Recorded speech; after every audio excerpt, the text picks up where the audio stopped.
right, so as promised, we're going to do a spotlight review here on Kittie's new album titled Fire. The album is 10 songs, 35 minutes, released on June 21st. It's their first album in what, like 13 years or some shit like that? Yep. This is the first album since 2011's I've Failed You. Never listened to it, I'll be honest. I don't know if I've listened to this band since Oracle. Yeah. So I think that's safe to say a lot of people checked out at that point. yeah. A lot of us jumped in on the new metal bandwagon, and we all heard Spit, and then Oracle came out, and we're like, yeah, this is pretty heavy, and not as catchy as Spit. And then a lot of people kind of forgot about it. Then we just kind of zoned out and went into metalcore and other things. But here we are, 2024 with Fire. So the lineup here is Morgan Lander on vocals and guitar. Yep. Mercedes Lander on the drums. She does backing vocals too. Yes. And they're the two original members. They are. Tara McLeod on guitar. And Ivy Vujic on bass. So coming into this, there's been a lot of hype around Kittie lately.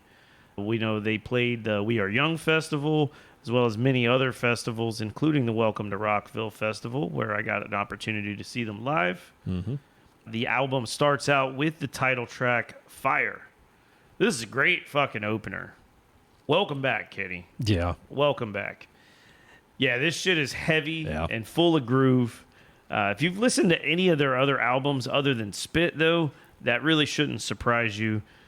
They sound great here, and notably the production here, pretty straightforward for a metal band. They're not really trying to change to keep up with the new bands. This very much sounds like a Kittie album, and it sounds like, you know, any of the early 2000s metal albums. It's got that same style of production, nothing fancy, no bells and whistles, just nice, clean, chugging along metal. Yeah, that's what I said too. Good chunky grooves to open the album. Morgan comes out of the solo with an explosive scream followed by the melodic harmonies. It's all really seamless. Very well done. I Still Wear This Crown. This one's another banger. The guitar tone is really nice on this album, just deep, dirty chugging. In my opinion as well, Morgan seems to have found more range in her vocals. Her cleans sound better than ever, but also she's honed in the harsh vocals, and everything seems to be perfectly enunciated here. So I was thinking that with her cleans too, but then I started also thinking that the drummer is doing backing vocals. So is she doing some of the cleans too that have cleaned it up a lot of? She's probably doing some of it, but you know, at the live show, you can see that Morgan is still Morgan's carrying in the majority. weight. Okay, Yeah. I didn't see him for at sure. Rockville, so I'm not sure. There's a lot of deep lows in this track. Cool riff leading into the solo, and she opens it actually with her screaming. Morgan says, "I still wear this crown." It instantly grabs your attention. It's another good track.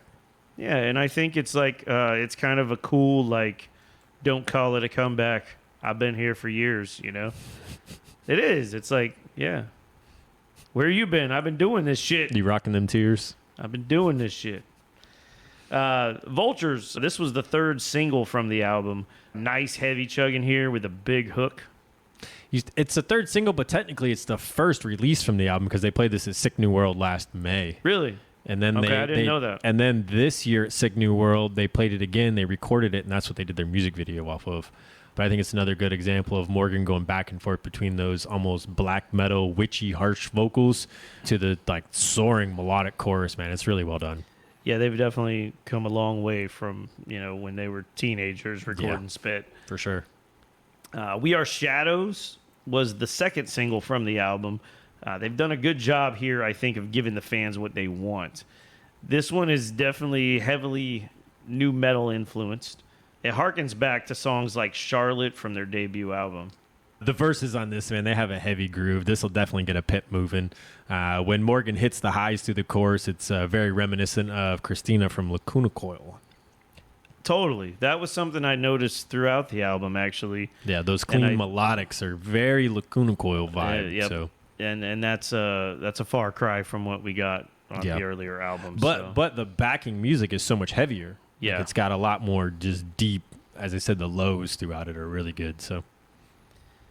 So One Foot in the Grave is the most recent single. Good stuff here. One thing I really like about this album compared to some of their previous albums is that the songs here all seem to have their own identity. And that's just a testament to the fact that they've really grown as songwriters. Great chorus on this one.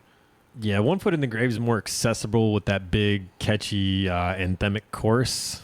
I like it, but it is very different than the rest of the album.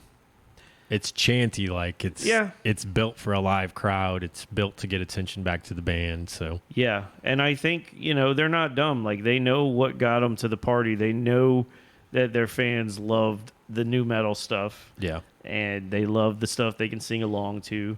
But that's not even new metal. One Foot in the Grave. That's like no, it's not. But anthem rock. Like it's different. So Eyes Wide Open is what they chose to close out the album with. Killer choice for a closer. This one was actually the first single from the album. And to say that it got people hyped is an understatement. This song goes really hard. And I think that when they put this song out, a lot of people that had forgotten that Kittie even existed all of a sudden perked up and were listening. Myself being one of those people. Yeah, me too. It took notice. This has a very Chimera Infection era sound to it. It's all harsh vocals on this one. There's a clean solo, heavy groove. It's a nice way to close out the album and a good way to reintroduce Kittie back to everybody. So they stay true to the Kittie sound throughout this album, but it doesn't sound dated. It doesn't have a new metal sound. They've evolved into like a modern groove metal. The low end sounds really good. There's a meaty sound to the entire album. Simple but cool riffs, clean guitar work, but it's Morgan's vocal that really shines over it all, whether it's her deep lows, that witchy scream, or her melodic harmonizing highs. She dominates the entire album. It's a very solid return for Kittie, and I give Fire a 5 out of 6. Yeah, so as I mentioned, I've never really been more than a casual fan of Kittie. I owned Spit when it first came out because new metal was life back then, and I had to have it. For life. Plus, it was, life. It was like girls my age making metal, so that was cool.